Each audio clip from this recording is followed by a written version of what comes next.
tropas soviéticas invadem Berlim. O Terceiro Reich cai.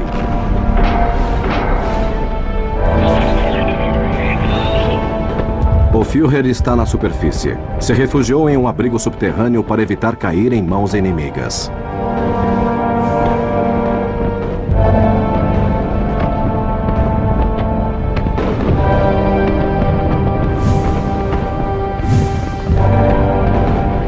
O Marechal Dönitz anuncia por rádio que Hitler caiu lutando heroicamente.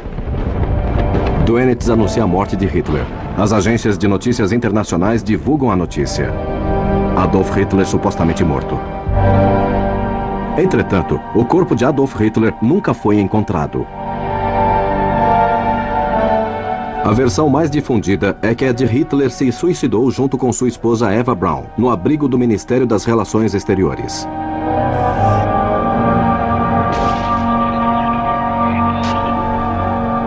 Mas podemos provar conclusivamente que Hitler cometeu suicídio em Berlim? «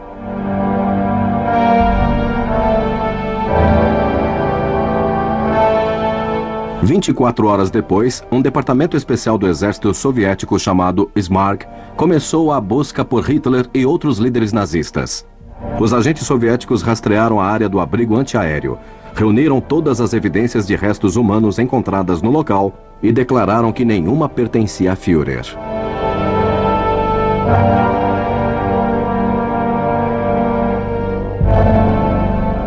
Algumas horas mais tarde, Joseph Stalin denunciou ao mundo que Hitler havia fugido.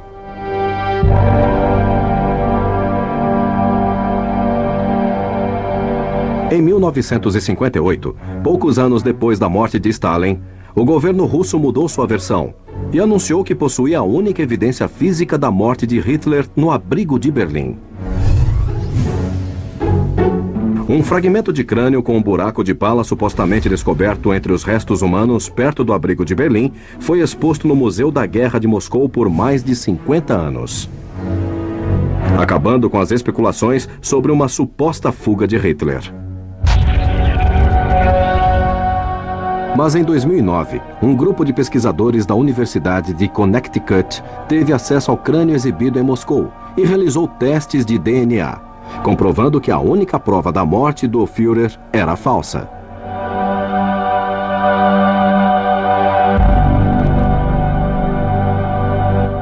Então, o que realmente aconteceu com Adolf Hitler?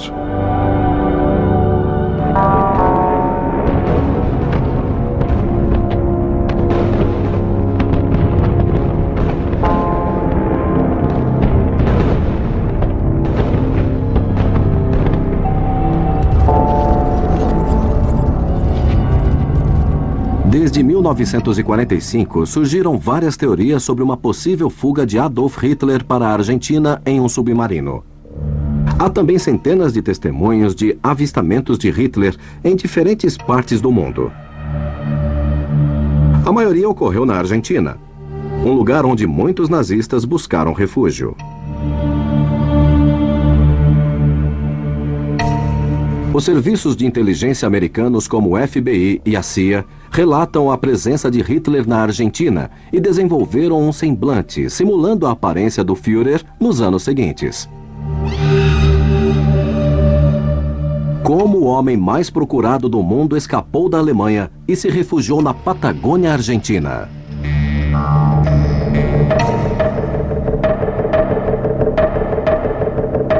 Em uma investigação inédita, seguiremos os eventuais passos de Hitler em sua fuga para a Argentina. Conheceremos o retiro pessoal do Führer. Visitaremos a base de submarinos, de onde supostamente partiu o ditador. E entraremos na Argentina, onde, segundo a maioria dos testemunhos, ele viveu refugiado até seus últimos dias. Analisando as rotas de fuga e a opinião de especialistas, entraremos na teia complexa de um dos mistérios do século XX, cujos resultados poderiam mudar a história.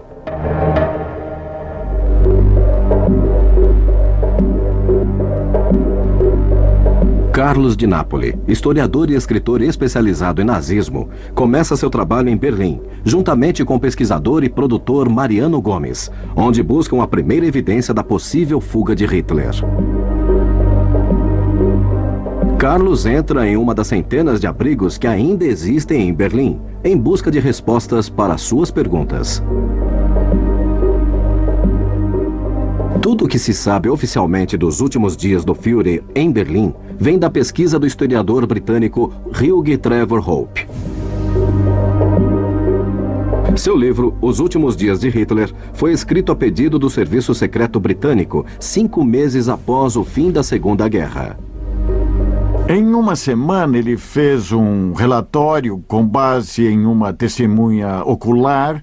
E esse relatório se equivocava em datas e locais, com até meses de diferença sobre os fatos. Até os erros de ortografia do relatório dele foram ignorados. Ele apresentou o texto com base no que escutara. Os aliados anglo-americanos não tinham nenhuma testemunha do relato que era produzido pelos russos, pois Berlim estava cheia de russos.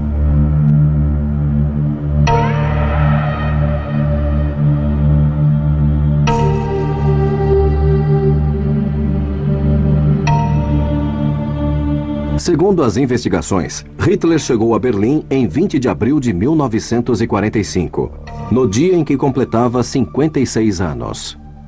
Sua missão era comandar pessoalmente a defesa do Reich.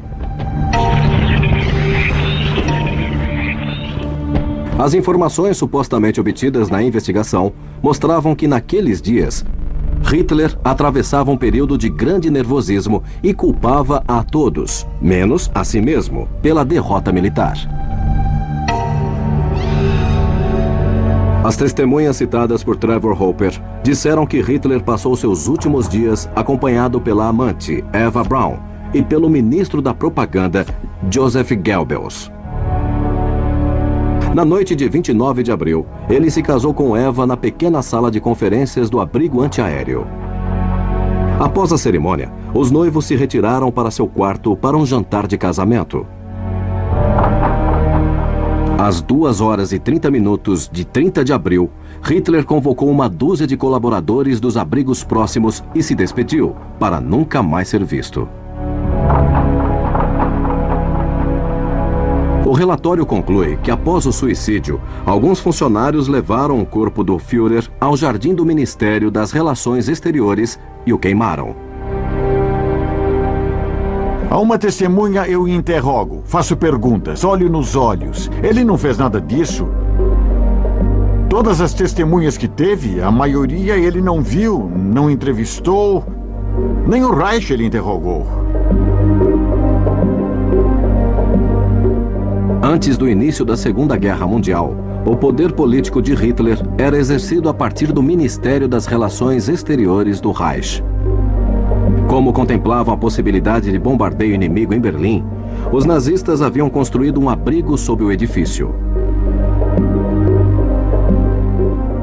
Nos jardins do Ministério das Relações Exteriores, não entrava ninguém que não fosse por convite direto de Hitler ou por sua própria mão. Ninguém podia ver o luxo e a ostentação em que viviam, enquanto de fora tinha-se a imagem de que o Führer estava trabalhando.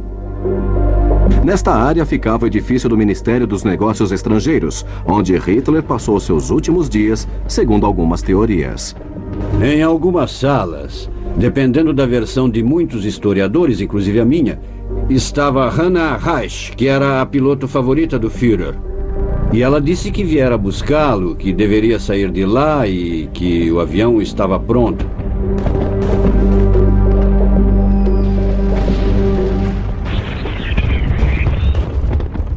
Em 26 de abril de 1945, a piloto nazista Hannah Reich desembarcou em Berlim sob o fogo de artilharia soviética e visitou Hitler no abrigo antiaéreo. Hannah Reich supostamente entrou no abrigo e se encontrou com Hitler, dizendo que tinha instruções para levá-lo para o norte, junto com sua esposa Eva Braun.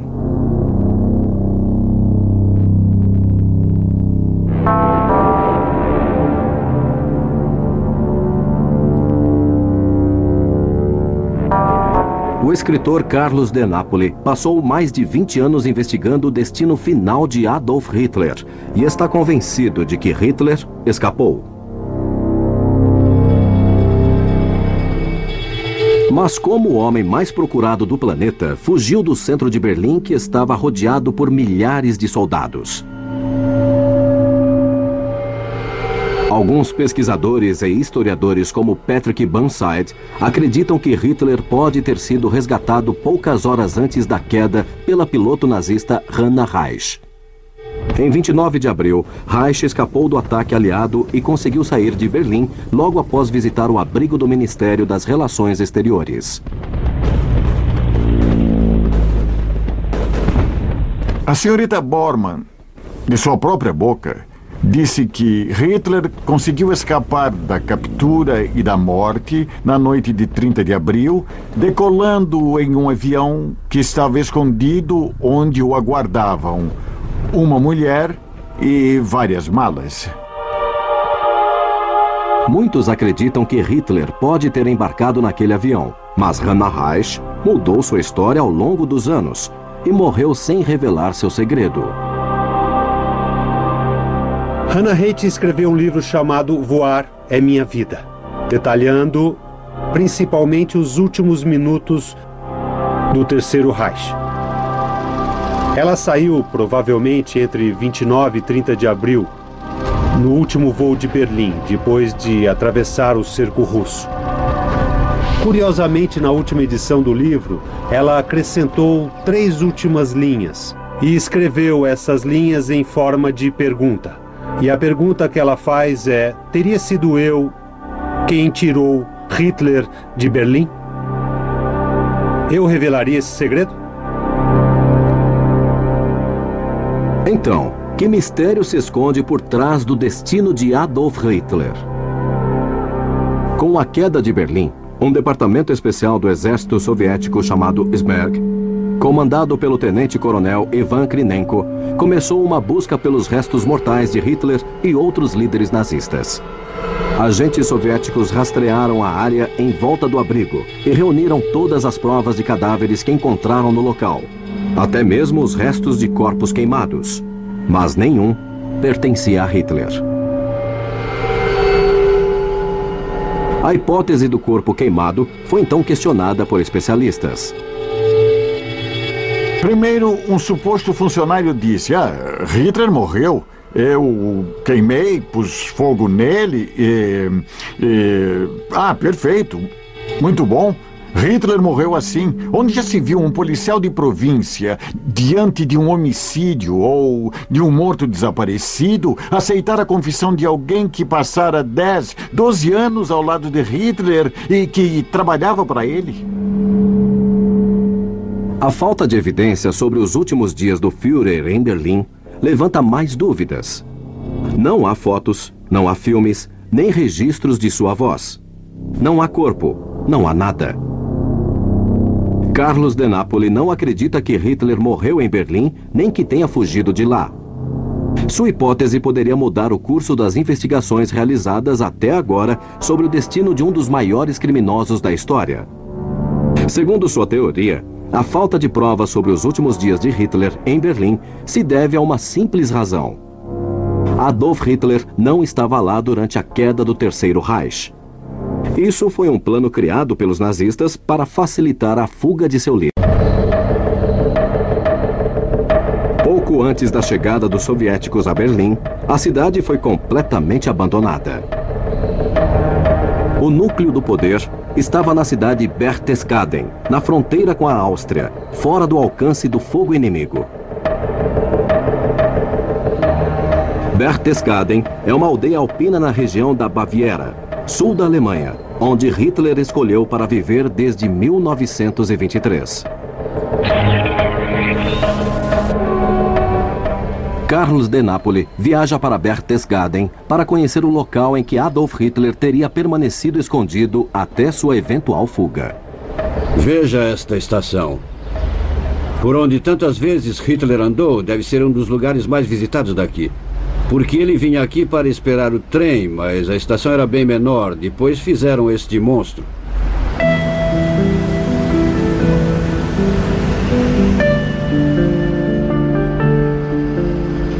Hitler realmente chegou a Berchtesgaden por acaso. Na primeira visita, no início de 1923, como o próprio Hitler disse depois, ele se apaixonou pela paisagem imediatamente. Em 1928, ele teve a oportunidade de alugar uma pequena casa para as férias, a residência Wachenfeld. Primeiro ele a alugou, mas em 1932 ele teve a oportunidade de comprá-la. No verão de 1933, Hitler finalmente adquiriu a residência Wachenfeld. Ele comprou a casa e, paralelamente, também se tornou o chanceler interino do Reich. E com a tomada do poder e a compra da residência Wachenfeld, iniciou-se a grande reforma de Obersalzberg, que era uma área restrita do Führer.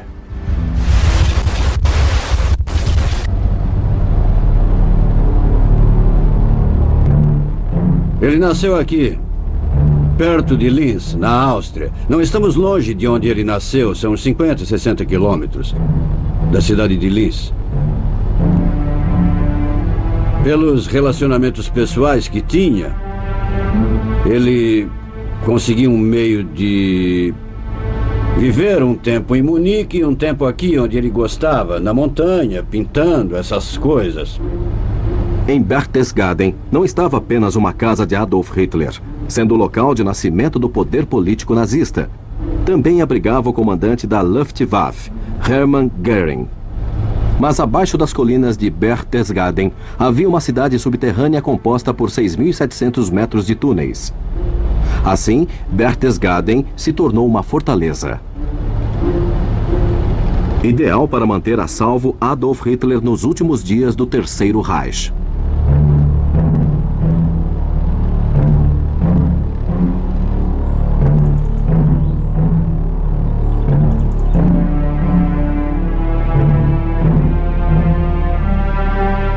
Desde o advento de Hitler ao poder em 1933, Berchtesgaden se tornou o centro da teia do poder nazista.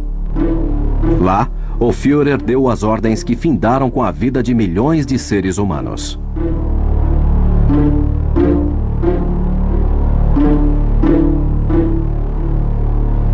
Sob as montanhas e as residências de Berchtesgaden, havia uma verdadeira cidade escondida. Albert Feiber. Olá. Este é Carlos Tudo bem? de Nápoles. Neste local encontram-se os escritórios administrativos de Obersalzberg, que mais tarde se tornaram os escritórios do partido onde ficava Martin Bormann. A casa de Hitler era um pouco mais longe, avançando por esta área mais uns 250 a 300 metros. O Berghof foi atingido por bombas em 1945 e depois queimado pela SS. As ruínas foram detonadas em 1952 e a área foi reflorestada, de modo que agora não resta nada que lembre o que havia Isso ali. mesmo.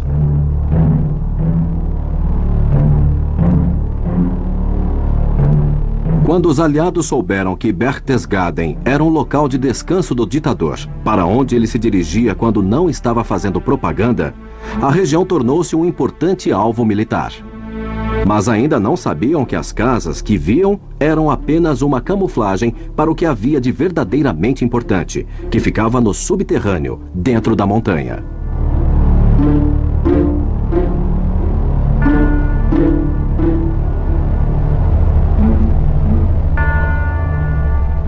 De fato, de acordo com as próprias leis dos nazistas, deveriam ter sido construídos abrigos em Obersalzberg, simplesmente porque era uma ordem. Todos os edifícios públicos, todos os edifícios importantes, precisavam ter um abrigo em caso de ataque aéreo. Hitler não permitiu isso e disse: "Em minha casa não, eu não me sinto à vontade." Desde o início da guerra, devido aos ataques aéreos, a família de Martin Bormann e a família de Albert Speer foram transferidas a Obersalzberg por questões de segurança. Quando os aliados tomaram conhecimento de que a cúpula do poder encontrava-se em Berchtesgaden, Bormann tentou convencer Hitler a construir um abrigo em Obersalzberg. Em 1943, após o primeiro ataque à cidade de Munique, Hitler concordou com a construção do abrigo, pois acreditava que Obersalzberg também poderia ser bombardeada.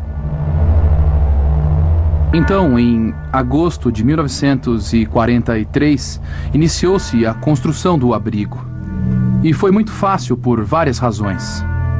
Obersalzberg foi classificada como importante para a guerra por dois motivos.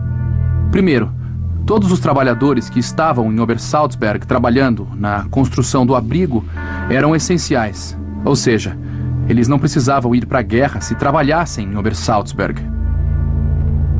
Segundo, embora durante a guerra tenha havido grandes problemas de abastecimento e de falta de materiais de construção, isso não acontecia em Obersalzberg, porque como o projeto de construção era importante para a guerra, havia todo o material necessário naquele lugar.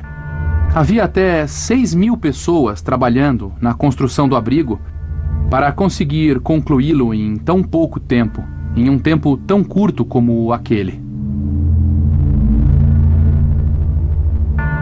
Com a construção do abrigo de Obersalzberg, Berchtesgaden, residência de Hitler e da liderança política nazista, tornou-se o local mais seguro e melhor protegido na Alemanha.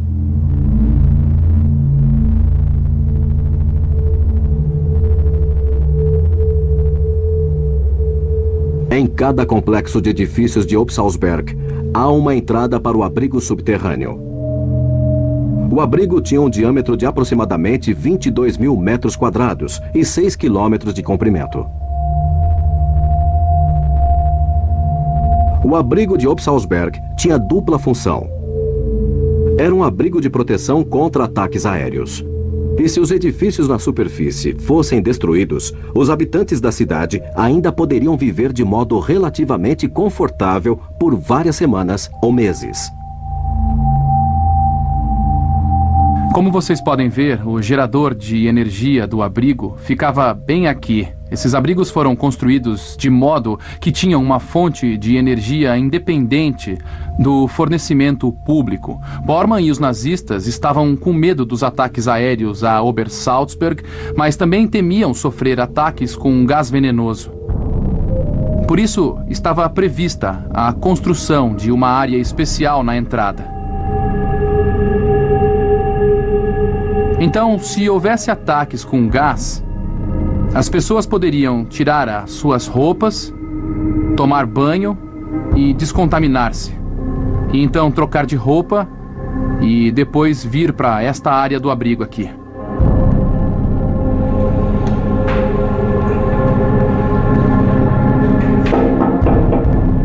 O abrigo Berghof, o abrigo particular de Hitler, ficava um andar abaixo deste abrigo, porque o Berghof, a casa de Hitler, ficava um pouco mais abaixo do que os outros edifícios.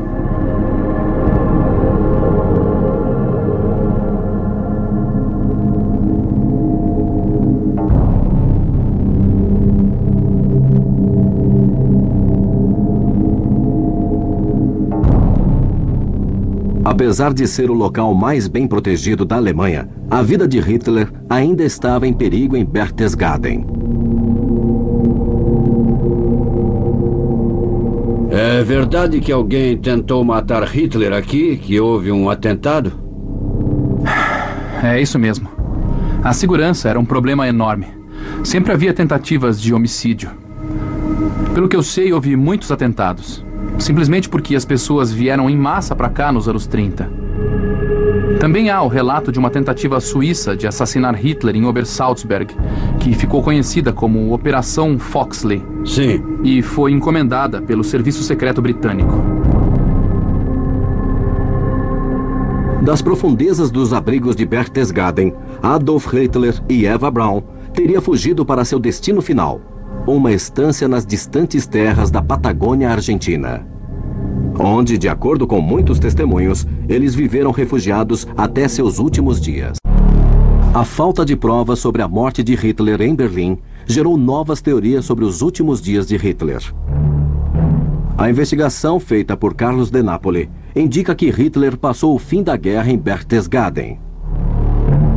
A localização estratégica, os sistemas de segurança complexos e de conhecidos e a predileção de Hitler pelo lugar podem esclarecer o destino de um dos maiores criminosos da história. Vai ser difícil descobrir onde era a casa, né? Com licença, a casa de Hitler era para que lado? É para lá. Pra cá? Isso, Aqui? é só seguir em frente. Se seguirem Entendi. o caminho, vão... Bom, eu acho que é mais Por aí fácil ou ir por por aqui? ali. Bom, na minha opinião, vocês deviam ir por ali. Está bem, vamos por Ali, aqui. ó. O Berghoff, quando ele o remodelou, ele construiu de frente para o norte. Ele fez uma casa que não era virada para o sol. Uma casa muito fria mesmo. E na sala principal ele colocou um vitrô que provavelmente deve ser o maior vitrô conhecido da arquitetura do século passado, que era um radiador de gelo. Mas era muito bonito. Esta era a casa de Hitler. Até os últimos dias, este foi o lugar em que ele morou, foi seu quarto, sua casa, sua residência. Ele viveu com sua amante, que normalmente não apresentava nas reuniões, mas só em uma ou outra ocasião, e nunca quando havia alguém importante. Quando a casa era visitada por alguém importante, Eva Braun era proibida de aparecer. E esta área aqui é a esplanada, que dava para as montanhas, onde ele parava para pensar ou ficava com os amigos.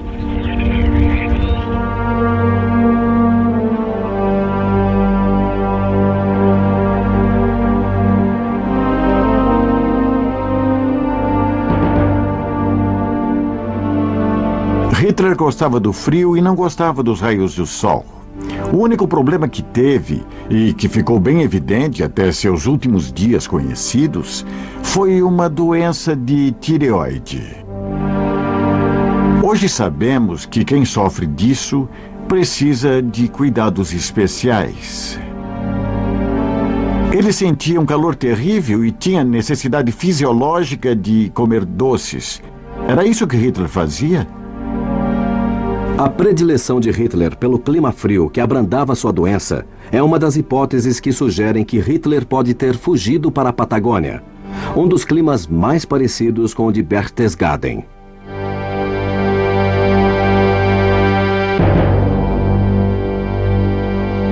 Após o desaparecimento de Hitler, começou-se a debater o destino de Obersalzberg. Obersalzberg estava hermeticamente fechado durante a guerra. Com o fim da guerra, o local foi aberto e as reservas do abrigo foram retiradas, assim como alimentos e outros objetos saqueados. Obersalzberg rapidamente se tornou uma atração para as pessoas que queriam ver como Hitler vivia a sua vida particular. Então, em 1945, nas primeiras semanas após o fim da guerra, Obersalzberg novamente se tornou um ponto de atração, uma espécie de local de peregrinação, como aconteceu em 1933, mas agora sobre as ruínas, os escombros, os edifícios. Mais de centenas de milhares vieram para Obersalzberg nesse ano. A situação ficou feia e cogitou-se o que poderia ser feito e cogitaram a possibilidade de demolir o local. Finalmente concordou-se em fazer isso, especialmente o Berghoff de Hitler. E também concordou-se em destruir as casas de Göring, de Bormann, o quartel da SS e tudo mais o que tinha que ser detonado e depois levado ao chão. E com isso o problema foi resolvido.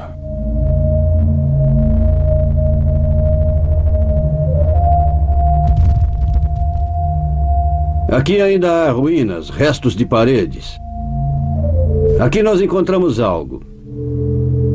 Disseram que recorreram à demolição por causa do número de pessoas que vinham para cá. Mas parece que algumas pessoas sentem falta daquilo, porque aqui encontramos uma vela, que aqui na Alemanha é usada para recordar.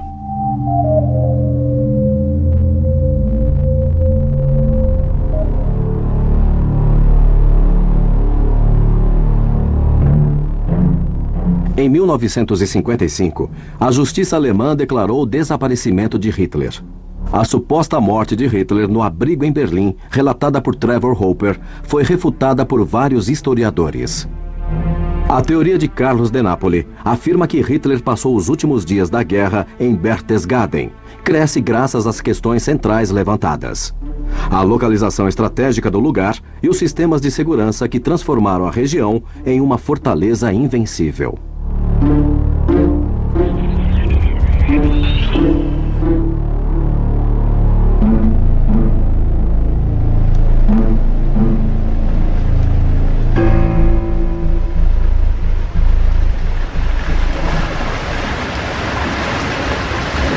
A chegada de Hitler a este lugar deve ter sido chocante. Imagine uma aldeia pequena e, de repente, apareceu Hitler e toda a comitiva que se instalaram nos arredores, construindo uma enorme estação de trem. De fato, é surpreendente que uma pequena aldeia nas montanhas tenha se tornado o centro político do Terceiro Reich, onde se tomava todas as decisões. É algo realmente extraordinário, não? Além de tudo, é um belo lugar. Ele não escolheu um lugar qualquer para se instalar. Já jantaram e daqui a pouco vão dormir. Sim, daqui a pouco vão dormir. Aqui tudo fecha às 6.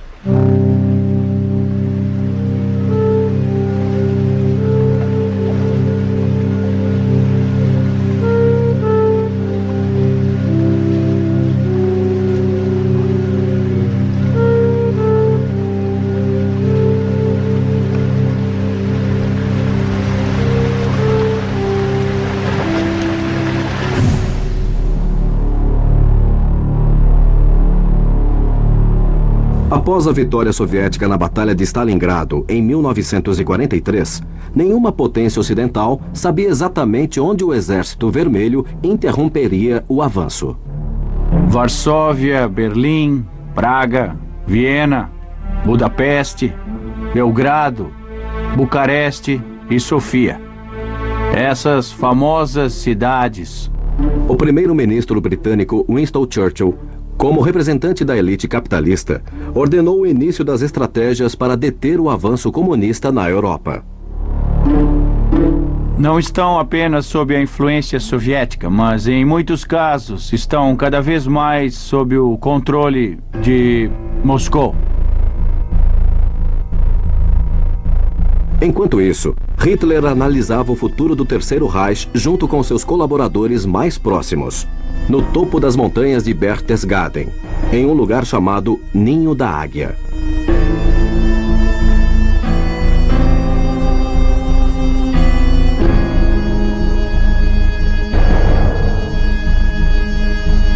Foi algo que ocorreu a Bormann e que Hitler aprovou.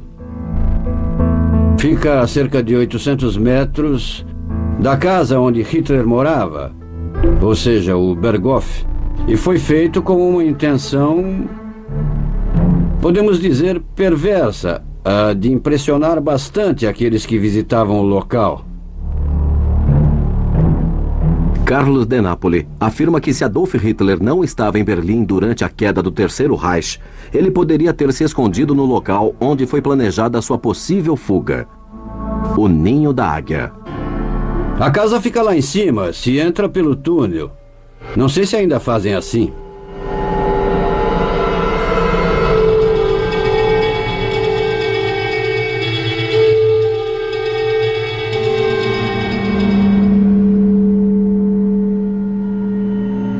É uma porta dupla, veja, não é uma porta comum. Olha o tamanho dela, é a prova de qualquer coisa que se possa pensar.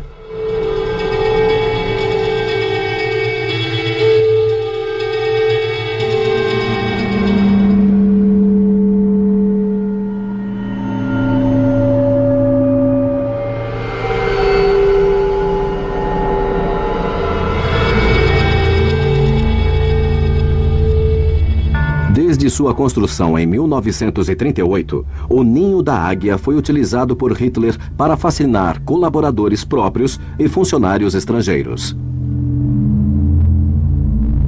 Tudo está coberto para que não...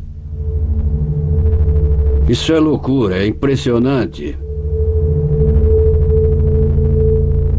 Imagine o cara trazendo um diplomata aqui, o carro para ali, ele vem para cá, chega um elevador de bronze.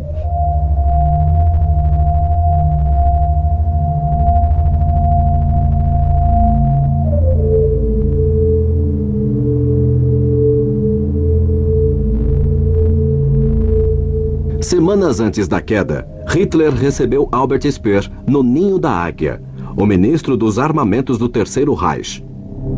A derrota militar da Alemanha era inevitável e eles se reuniram para planejar como usariam as poucas cartas que tinham. Dessa reunião no Ninho da Águia, Hitler teve uma ideia que rapidamente se tornou uma obsessão. Mostrar aos líderes ocidentais que se os nazistas se juntassem aos soviéticos, o fantasma comunista chegaria a Paris em poucas horas.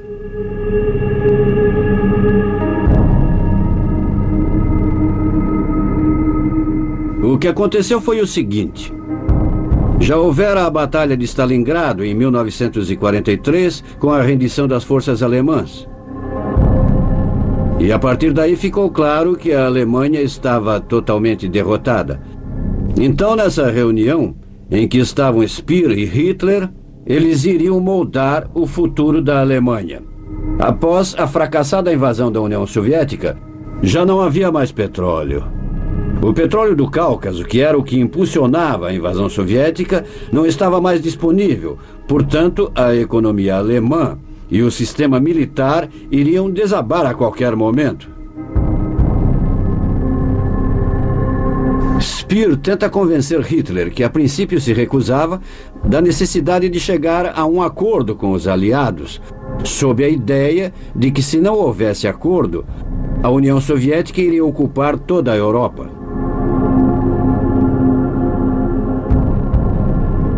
As operações secretas entre os nazistas e os aliados ocidentais, propondo uma rendição para que os russos não avançassem sobre a Europa, foram seladas sob o codinome Operação Sunrise.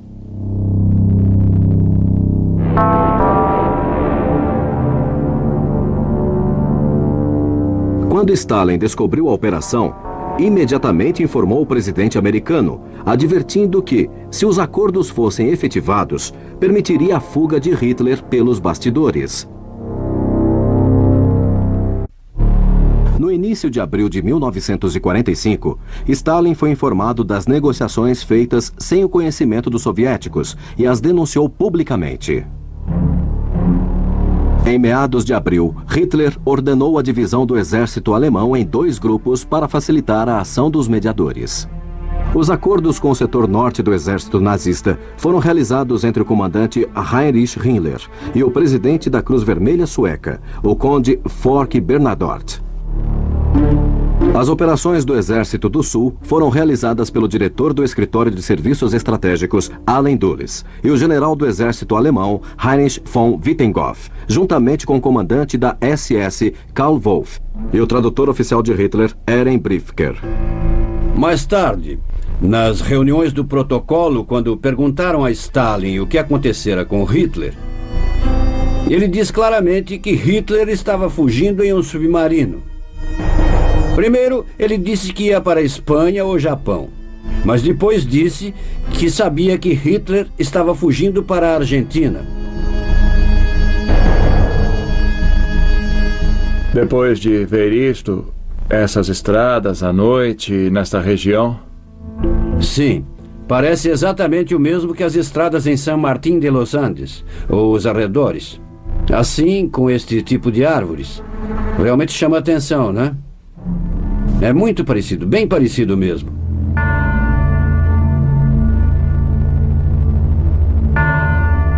Era daqui que ordenava as maiores batalhas, a guerra mais sangrenta, a mais mortal da história da humanidade. E não é uma história. Tudo isso ele pensou aqui, neste lugar. Aqui nas imediações. No meio dos Alpes, um lugar com uma paisagem espetacular. E é sombrio pensar que fez isso daqui. Era aqui que Hitler morava. Aqui ficavam os comandantes e os políticos que realmente tinham o poder, porque outras pessoas não podiam vir até aqui. Não era para qualquer um. Aqui ficava o poder central de Hitler, em nenhum outro lugar. Nenhum. Todo o resto era para políticos de segunda ordem.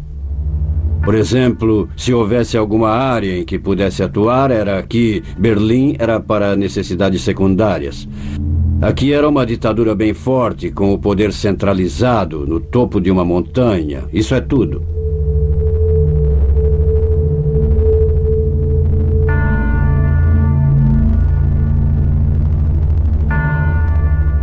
Em 25 de abril de 1945, 10 dias antes do fim da guerra e 5 dias antes do suposto suicídio de Hitler, aviões britânicos bombardearam Berchtesgaden.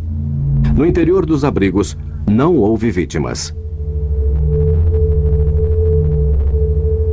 As pessoas que construíram o abrigo se refugiaram nele, enquanto as construções como Berghof e outras casas eram destruídas. E poucas pessoas morreram porque elas estavam a salvo no abrigo. Naqueles dias, o destino de Adolf Hitler era um mistério. Não há nenhuma evidência física que comprovasse sua estadia em determinado lugar. Não havia fotos, não havia corpo, não havia nada.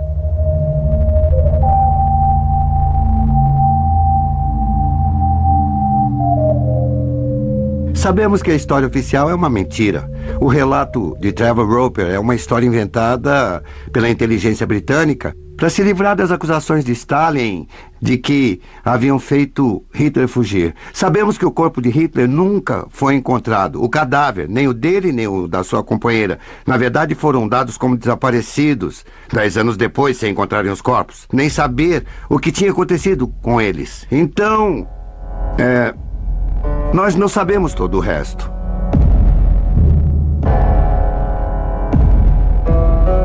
De acordo com a historiadora alemã Gabi Weber, Jorge era uma figura-chave do nazismo, era um empresário peronista.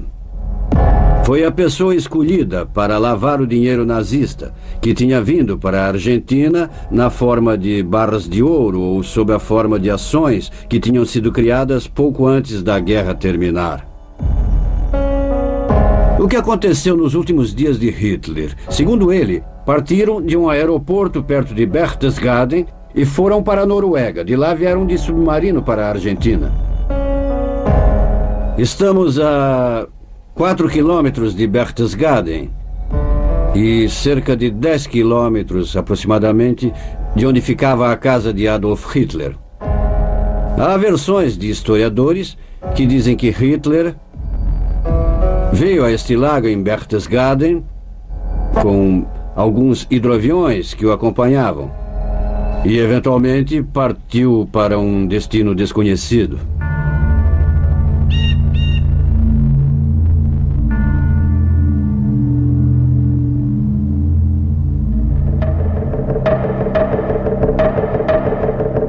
Carlos de Napoli viaja a Munique, onde se encontra uma réplica do hidroavião em que Adolf Hitler pode ter escapado de Berchtesgaden, por causa das negociações secretas entre os nazistas e os aliados ocidentais.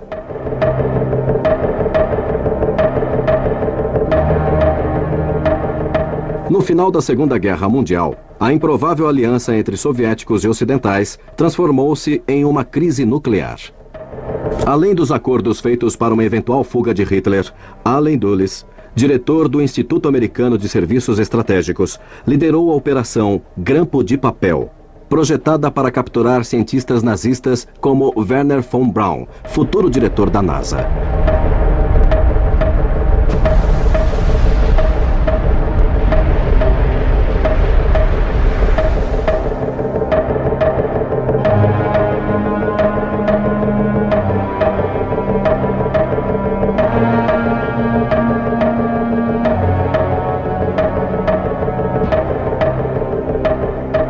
Um acordo com os aliados seria vantajoso para ambos.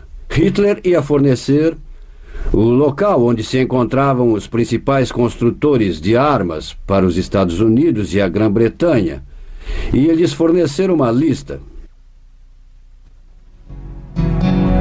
Aqui chegamos ao famoso foguete B-2.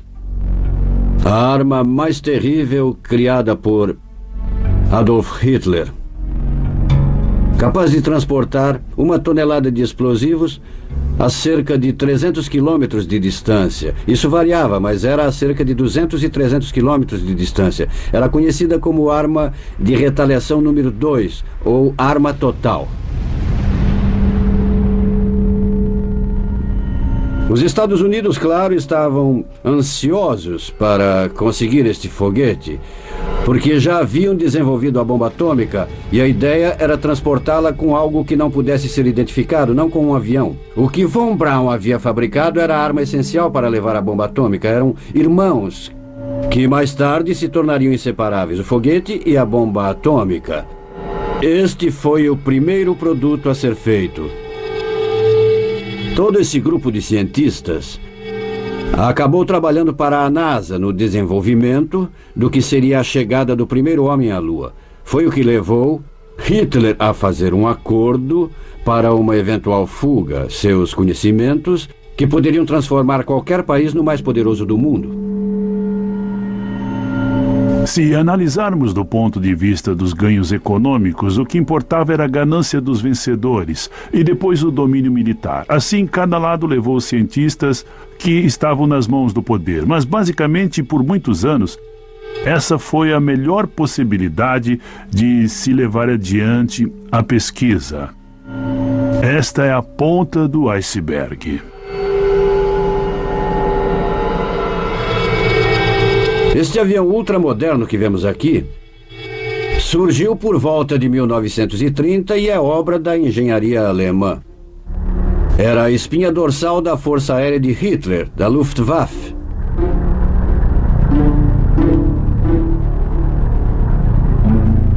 O avião que temos aqui é um Fissler Storch. É muito importante dentro da história que estamos relatando, já que Trevor Hopper afirmava que Hannah Reich o utilizou para chegar a Berlim. No último momento, ela foi ao abrigo pedir que Hitler escapasse nesse avião. Ela poderia salvá-lo nesse avião porque ele decola em 60 a 70 metros. Além da robustez que se observa no sistema de aterrissagem, o trem de pouso permitia lidar com qualquer eventualidade. Temos aqui um dos participantes da eventual fuga de Hitler em Berlim nos últimos dias da guerra.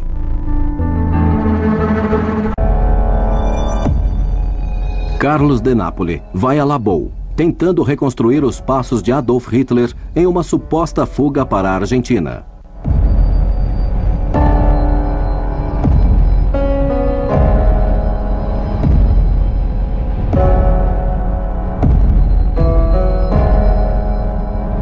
Todas as teorias que afirmam que Hitler fugiu de avião durante as últimas horas da Segunda Guerra Mundial concordam que seu primeiro destino foi o porto de Holstein, onde operava a base de submarinos mais importante do Terceiro Reich.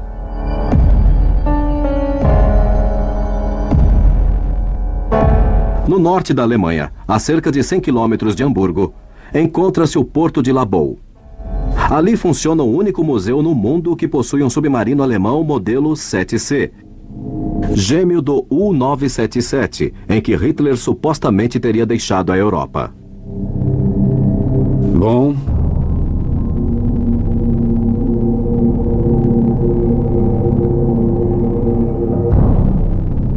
se houve uma chegada ou uma fuga da Alemanha, deve ter sido por submarino. Não há outras opções, porque por avião era impossível. Naquela época e naquele dia era impossível, impensável. Estamos diante do U-995, o último submarino tipo 7C do mundo. Cerca de 700 submarinos 7C foram construídos durante a Segunda Guerra Mundial. Mas na segunda fase da guerra, esses submarinos eram considerados velhos e obsoletos por causa das novas armas táticas antissubmarinas usadas pelos aliados. A eficácia dos submarinos alemães não se devia tanto à superioridade tecnológica, mas a tática usada pelas equipes alemãs submarinas na Segunda Guerra Mundial, que era conhecida como tática da matilha de lobos, ou tática Rudel, em que não operavam individualmente, mas em grupos. Então, toda a informação coletada pelos submarinos no mar e pelos aviões de reconhecimento eram reunidas em quartéis generais, e de lá o almirante Dönitz ordenava que os submarinos atacassem os esquadrões.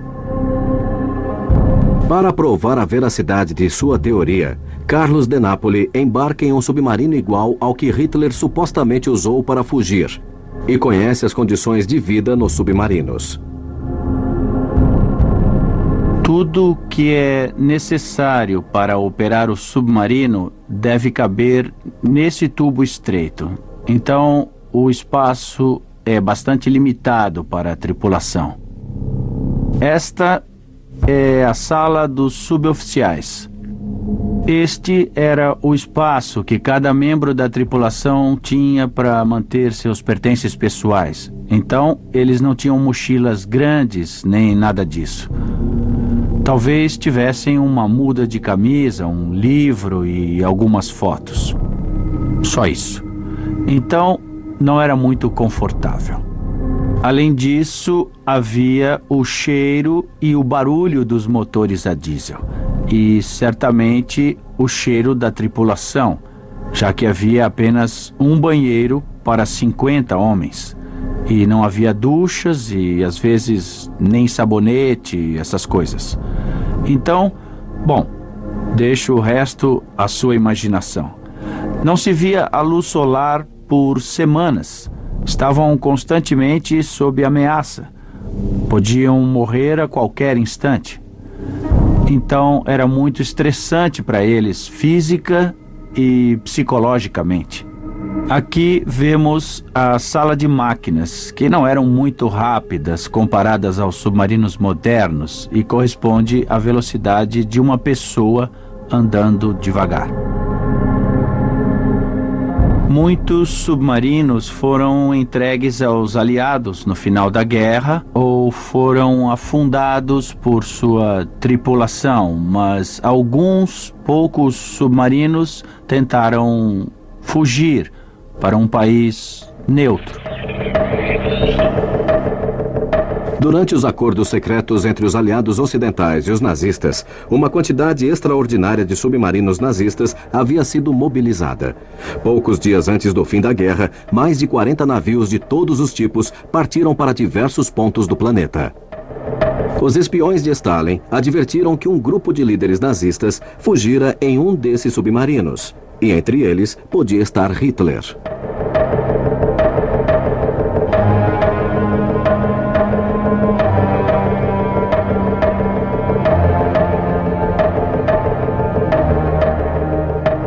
Estes são os edifícios originais da base Holstein, base de submarinos usada pelos nazistas durante a Segunda Guerra Mundial.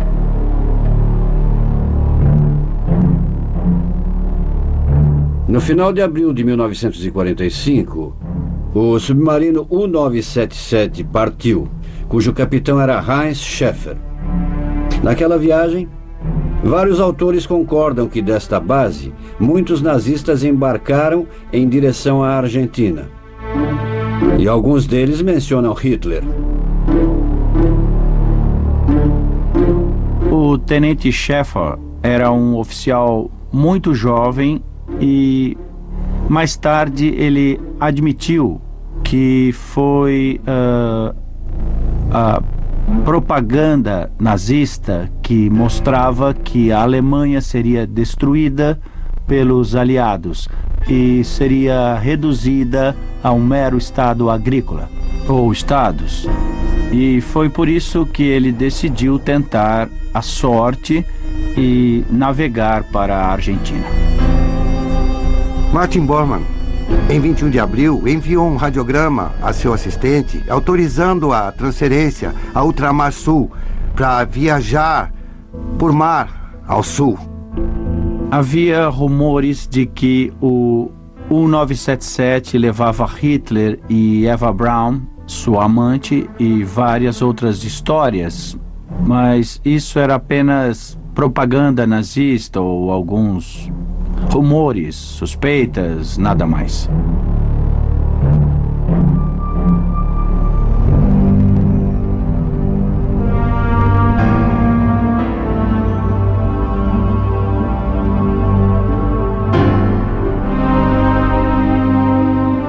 A base de submarinos Holstein concentrava o movimento de submarinos nazistas que partiram para o Oceano Atlântico. De lá, partiram submarinos na última operação secreta do Terceiro Reich. Ultramar Sul. Pelo menos 50 líderes nazistas viajaram em submarinos para a Argentina.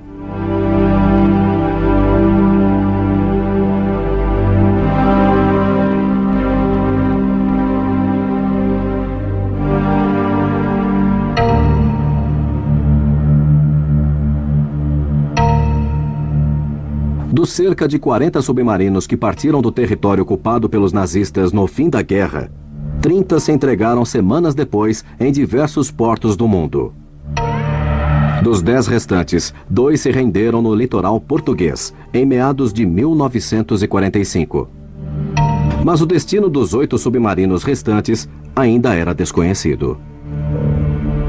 Na manhã de 4 de julho de 1945, perto da linha do Equador, o cruzador brasileiro Bahia explodiu no oceano e afundou em poucos minutos. Os motivos da explosão não são conhecidos, mas desde então surgiram rumores de submarinos nazistas na região.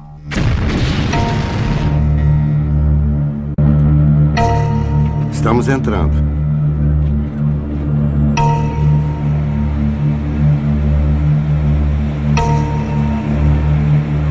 Entre julho e agosto de 1945, 2 submarinos alemães se renderam na base naval de Mar del Plata. Em 10 de julho de 1945, o U-530 e em 17 de agosto de 1945, o U-977. Esses são os 2 únicos submarinos que se renderam à base naval de Mar del Plata. Carlos de Nápoles viaja para a cidade de Mar del Plata para conhecer os detalhes das rendições dos submarinos nazistas e desvendar o mistério sobre a possível presença do Führer.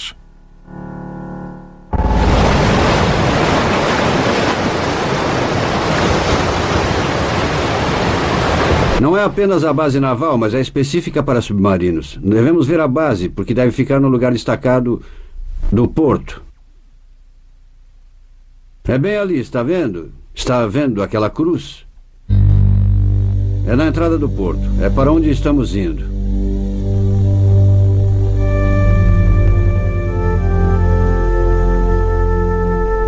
Nós temos autorização para entrar.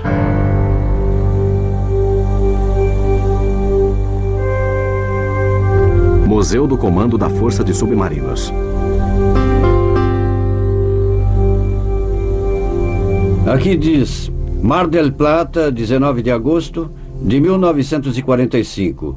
O comandante do submarino alemão U-977, o tenente de fragata Hans Schäfer, entrega incondicionalmente o navio e a tripulação que estava sob o seu comando.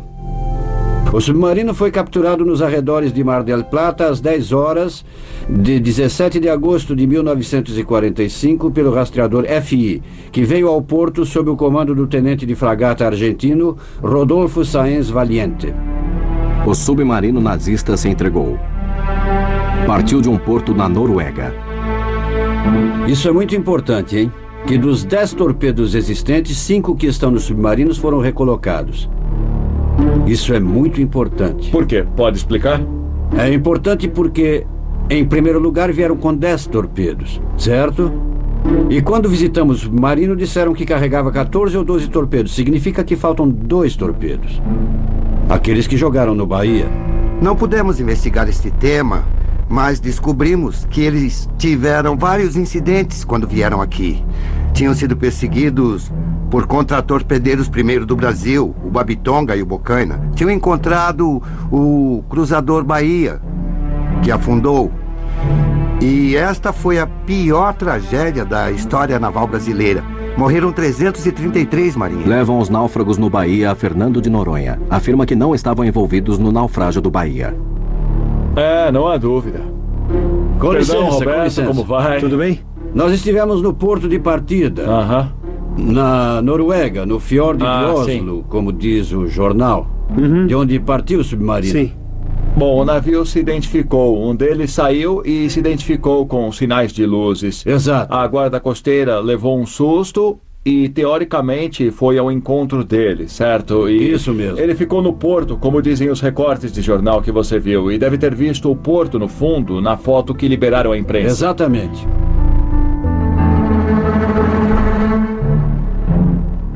E seria este o setor, o lugar entre o arsenal do Mar del Plata. Nessa direção. Isso, e o submarino submergiu aqui. Entrou por aqui. E deu a volta e o prenderam aqui. Isso mesmo.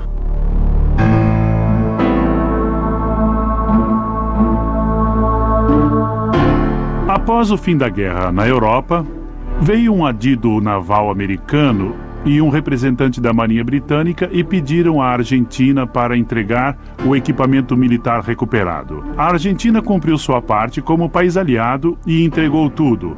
Entregou os submarinos e os marinheiros como prisioneiros de guerra. Posteriormente a essa entrega, começam as discussões e especulações sobre o que realmente aconteceu a esses submarinos, já que em um deles faltava parte da tripulação. Os Estados Unidos publicaram um livro chamado Livro Azul, onde acusavam formalmente a Argentina e especificamente o governo de Perón de haver traído os aliados, recebendo os nazistas, falando inclusive de Hitler. Mas Perón responde com o livro azul e branco que não, que a entrega dos submarinos tinha sido normal durante a guerra, que a afirmação de Stalin de que Hitler estaria na Argentina tinha conotação política. Aqui nada foi feito de uma forma clara e concisa com documentos sobre a mesa. Todos os documentos são secretos. Então, o que está por trás de tudo isso? A possível fuga de Hitler se fundamenta em vários acontecimentos.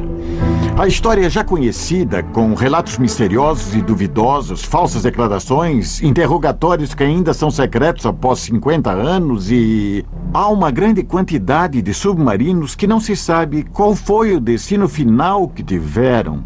Uma declaração importante é a da viúva do capitão Schäfer. Esta mulher reconheceu que Hitler estava num submarino, mas não no do seu marido, porque perguntaram se o 977 levava Hitler.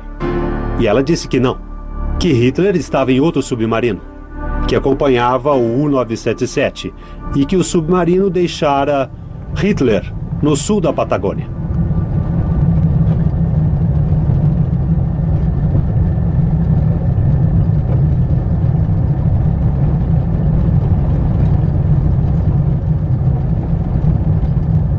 Desde o início do século XIX, os alemães tinham grande interesse na Patagônia Argentina. Em pouco tempo, a região se tornou um local de abastecimento de combustível e mantimentos para os navios alemães. Na área delimitada entre a Caleta de Los Loros e San Antônio Oeste, na costa leste da província de Rio Negro, em um raio de 30 quilômetros, foram registradas nos meses de julho e agosto de 1945 a maioria dos avistamentos de submarinos nazistas. Podem descer. De acordo com a versão dos moradores locais, na maré baixa, que é o que vemos agora, a 800 metros dentro do mar, a uma profundidade de aproximadamente 15 a 20 metros, foi observado até 1958, 1960, uma pequena tubulação que aparecia. Aparentemente era o periscópio do submarino. E com base nessa tecnologia, com o satélite militar da NASA, podemos ver que esta estância, que era uma enorme colônia alemã em 1945, tinha uma pista de pouso que chegava à beira das falésias de Punta Meridianes. Exatamente em frente à pista, pode-se colocar um caminhão ou automóvel e acender com os faróis. Faróis altos. Pode-se iluminar a 100 quilômetros de distância e bem em frente a um ponto com formato de charuto.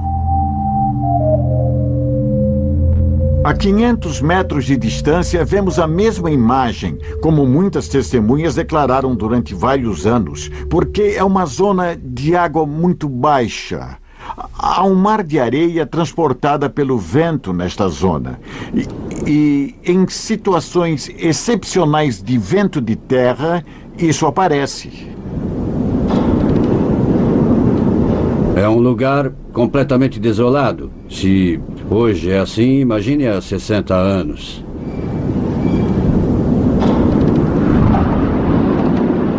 Nós estamos aqui no meio do deserto e encontramos este poço totalmente perdido. E apenas... Estamos a um raio de 100 quilômetros de qualquer civilização. E encontramos este poço aqui. Esses locais foram utilizados pela Marinha Alemã desde o início do século XX para abastecer-se de combustível e alimentos. Por sua vez, para lidar com a falta de facilidades na época, utilizavam este tipo de farol que vemos aqui, para saber em que posição estava o canal, porque em alguns lugares a água é bem rasa. Os submarinos entregues em Mar del Plata e as provas recolhidas em Caleta de los Loros fazem pensar que a fuga de Hitler para a Patagônia pode ser verdade.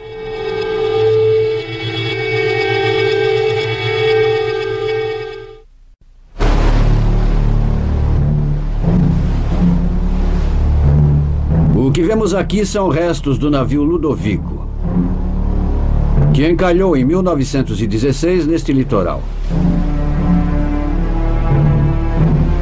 O interessante aqui é que os 8 policiais que estavam a bordo do navio eram alemães. E um deles era o que viria a se tornar chefe de inteligência de Hitler, o almirante Canaris.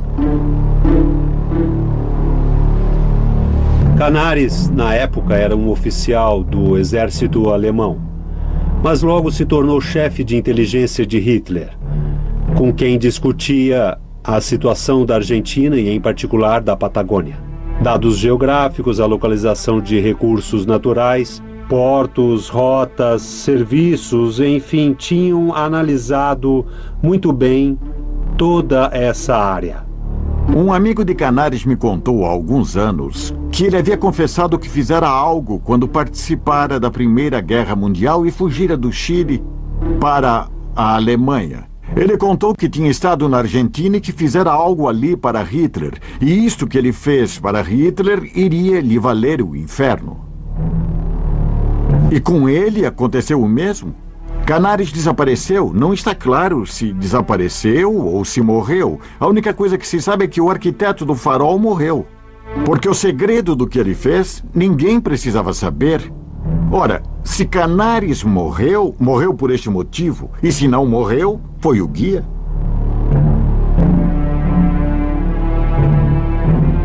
O desembarque de submarinos nazistas na Patagônia serviu para aumentar as especulações sobre o destino final de sua tripulação, entre os quais poderia estar Hitler. Onde foram parar esses submarinos? Diante de uma enorme estância alemã que após a guerra foi dividida, loteada e vendida. Para os economistas alemães, os banqueiros alemães, os investidores alemães. Portanto, havia uma enorme estância de 50 mil hectares com dezenas de quilômetros de litoral escarpado e um aeroporto que chegava até as falésias. E bem em frente a essas falésias, há pessoas que viram um submarino afundado. Alguns contam que houve um desembarque.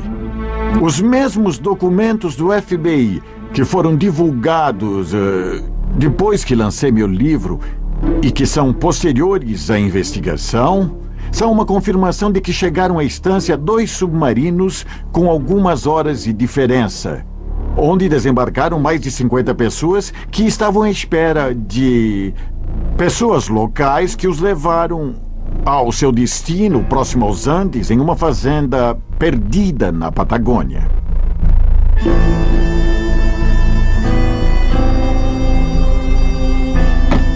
Há um testemunho importantíssimo de Maria Ketakorki e Krotchek, uma polaca que fugiu da Polônia após a invasão de Hitler. Ela conhecia perfeitamente Hitler, ela ouvia nos jornais, conhecia sua voz de ouvir no rádio. Ela o encontrou no caminho entre o litoral e a Cordilheira dos Andes. E em um lugar esquecido por Deus, pode-se dizer, em uma cabana feita de dormentes de ferrovias, ela vendia combustível, óleo, batatas, cenouras. Ela vendia o que havia. E 2 carros pararam. Ela ouviu que falavam em alemão e viu pessoas bem alemãs usando roupas escuras, quase militares, como um uniforme azul escuro. E Hitler apareceu reclamando que tinha ido parar num lugar terrível. Que era um deserto, que era uma desolação. Onde é que tinham ido parar, ele dizia.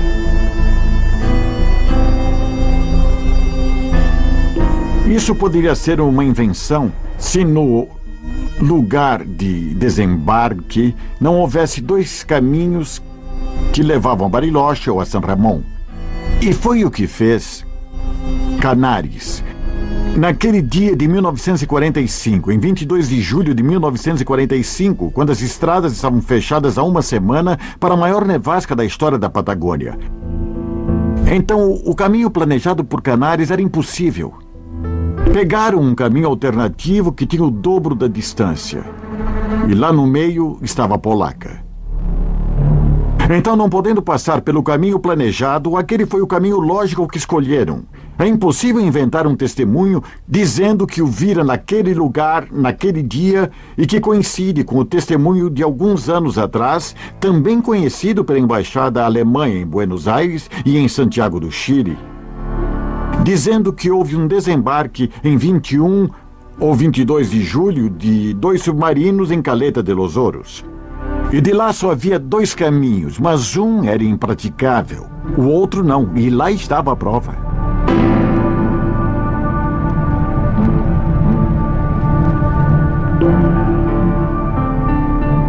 San Carlos de Bariloche, uma aldeia alpina no sopé da Cordilheira dos Andes, teria sido o destino final de Adolf Hitler.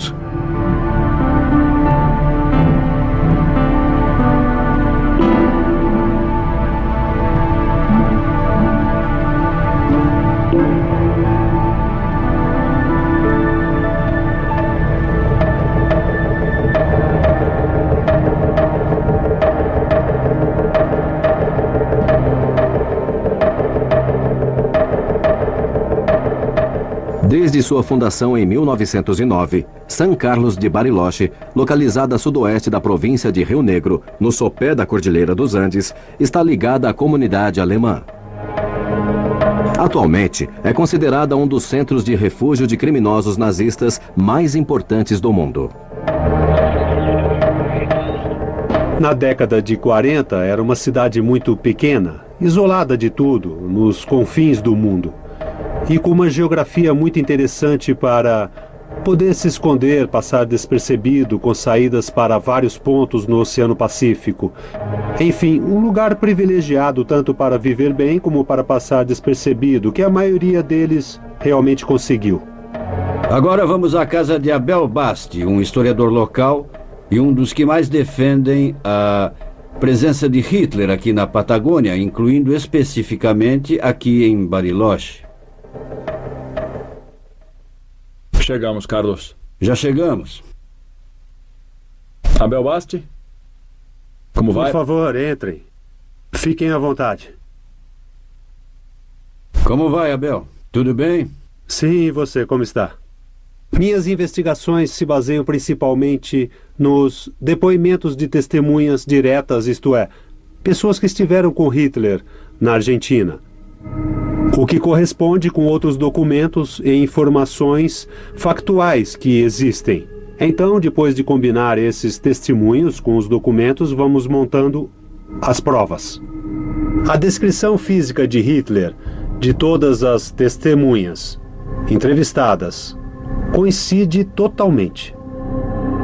Ou seja, era o mesmo rosto, sem qualquer tipo de cirurgia, mas com o detalhe de não ter o bigode típico, o que mostrava uma cicatriz que Hitler tinha sob o bigode, o que as testemunhas corroboraram. E o cabelo era muito curto, quase calvo, e de cor branca. E estas mudanças simples alteraram a fisionomia de Hitler o suficiente para poder passar despercebido durante anos.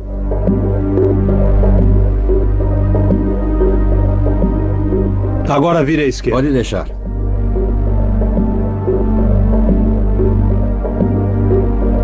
Isto nos anos 50 eram todas propriedades alemãs.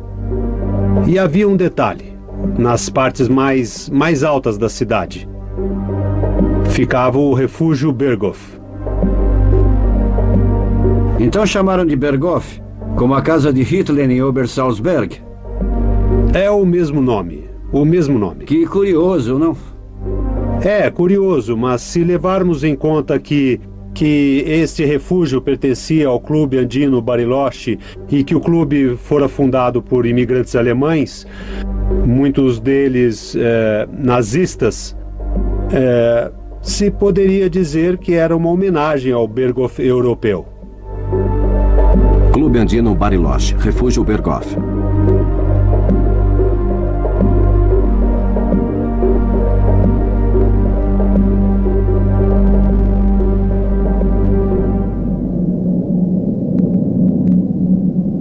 Em 1933, Hitler chegou ao poder e sua segurança tornou-se uma das principais políticas do Estado nazista.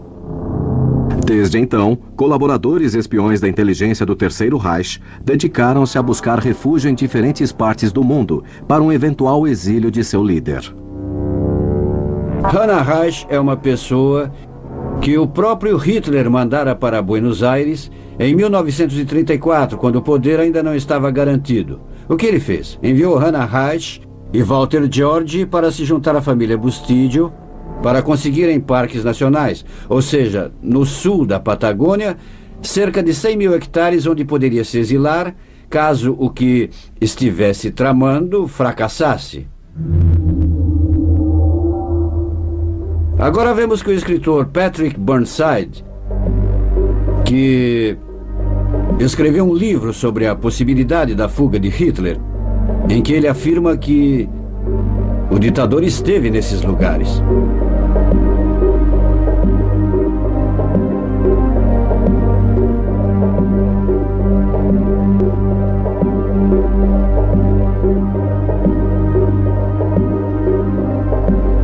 A família Bormann nunca falou de seu pai. A única que falou em 1962 foi Eva Bormann. Foi muito interessante porque pela primeira vez ouvi a campainha dos Bormann, porque tudo aqui gira no ambiente ou no entorno, digamos, nazista. E ela falou da morte do pai. Enquanto Hitler provavelmente não. O Führer estava escondido com Eva Braun em uma fazenda argentina. E o nome da fazenda que a filha de Bormann contara é repetido em documentos citados anteriormente sobre os desembarques dos submarinos no litoral da Patagônia. E o documento conta que Hitler, após um dia e meio de viagem até o sopé da Cordilheira dos Andes, encontrou refúgio em um rancho no sopé da cordilheira. E, por sua vez, novos relatórios confirmam, relatórios esses do FBI ou do Serviço Secreto Americano da época, confirmam a data de outubro ou setembro de 1945 como a data em que Hitler teria sido protegido por seus seguidores.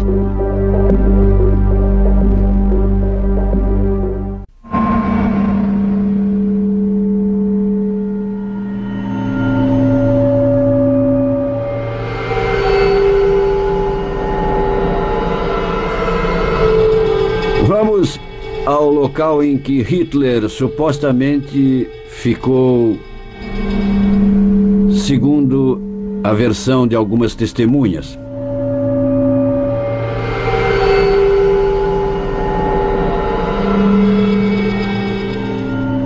Na cidade de Bariloche, no braço Última Esperança do lago Naueuape, encontra-se as terras que a família Bustídio cedeu à missão liderada por Walter George e Hannah Reich em 1934. Durante a ocupação alemã dessas terras, foram introduzidas espécies de árvores típicas da Alemanha, que recriam uma paisagem semelhante à que Adolf Hitler via em Berchtesgaden. Podemos ver aqui a fazenda onde a maioria dos historiadores concorda que Hitler viveu. É essa a propriedade. Muitos dizem que é onde está enterrado Hitler e também Eva Braun. É uma baía pequena essa onde Canários chegou e de onde partiu para ir a Bariloche. E nesta baía foi criada uma rampa de cimento armado que ainda existe após meio século e que terminava em um galpão enorme para um avião supostamente de 2 hélices, pelo tamanho do local. Havia uma doca para barcos de 40 a 50 metros de profundidade.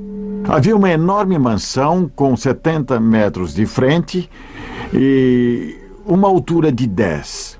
Tinha 700 metros quadrados no andar de baixo e 300 no andar de cima. Uma suíte de 100 metros quadrados. Atrás deste conjunto, replicando Berchtesgaden, havia casas de nível cada vez mais alto, até casa de hóspedes. Havia uma casa de chá, havia uma casa com chaminé que nós chamávamos de central. Mas podemos estar enganados. Havia também um açougue de mármore de Carrara. Na floresta, vemos uma das casas de vigilância, que permitiam controlar o acesso que qualquer barco tivesse à casa de Hitler. E ali podemos ver uma anomalia. Fizeram uma casa virada para o sul. Além de ser muito estranho, é um grande erro, é quase suicida. Quem escolhe virar a casa para o sul não quer aquecer o local. Além disso, no andar térreo, havia apenas salas. Em uma casa que teria uns 500, 600 metros quadrados de área total nos 2 andares, e havia um enorme andar com 2 salas, uma após a outra. Uma grande casa argentina dos dias de hoje e de antigamente tem uma infinidade de quartos. É impensável uma casa argentina com 2 quartos. E são 500 hectares com uma mansão de 2 quartos e um banheiro. Isso é um absurdo.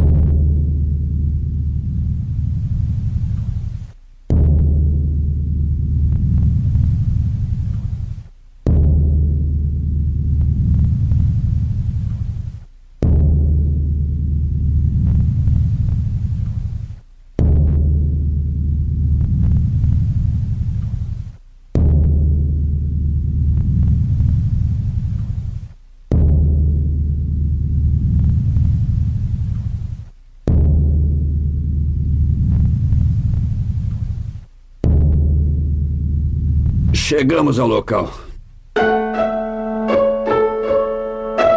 Com certeza, a paisagem é parecida com a de Berchtesgaden, quer dizer, os pinheiros, as árvores, tudo. Mas também é verdade que aqui havia uma colônia alemã muito importante em Bariloche, que foi fundada por um alemão. Não podemos negar isso. Bariloche foi fundada por um alemão. Claro que existe. A sensação de estar em Obersalzberg, não acha que há algo mais? É uma sensação de que não se sentiam seguros só por essa semelhança? Sim, é verdade. O que eu sinto é que há um enigma que encobre tudo isso. E que estamos mais perto da verdade e também longe do que aconteceu. Ou seja, esta avaliação dos testemunhos, do que se vive, da distância, não? Afinal, este lugar está longe de tudo. E o que deve ter sido... Há 60 anos, quando não havia absolutamente nada. Quando não havia absolutamente nada, então... São sentimentos muito misturados. É uma análise muito complexa.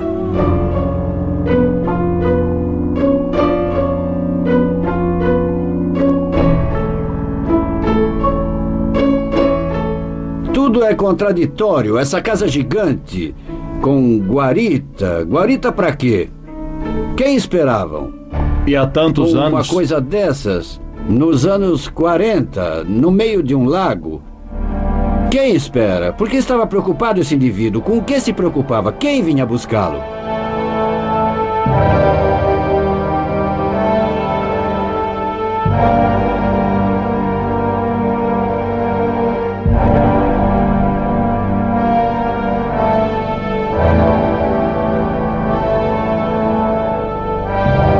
Cada soldado alemão em glória traça seu caminho pela guerra!